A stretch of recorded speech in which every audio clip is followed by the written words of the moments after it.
మెదక్ జిల్లా శివంపేట మండలం గూడూరు ఆలయంలో చోరీ.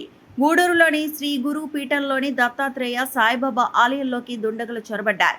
హుండీ తాళాలు పగలగొట్టి ఆలయంలో చోరీకి పాల్పడ్డారు. సంఘటన జరిగిన వెంటనే పోలీసులు సంఘటనా స్థలానికి చేరుకున్నారు. ఆలయంలోని సీసీటీవీ ఫుటేజ్ను పరిశీలిస్తున్నారు. దొంగలను పట్టుకునేందుకు దర్యాప్తు చేస్తున్నారు. భక్తులు ఈ ఘటనపై ఆందోళన వ్యక్తం చేస్తున్నారు. పోలీసులు త్వరలో నిందితులను పట్టుకుంటామని తెలిపారు.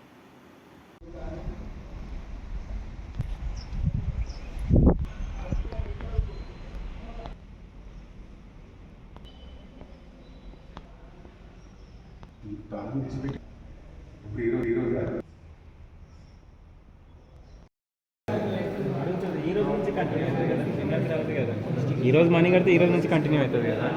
నిన్నటిది ఎందుకు వస్తుంది?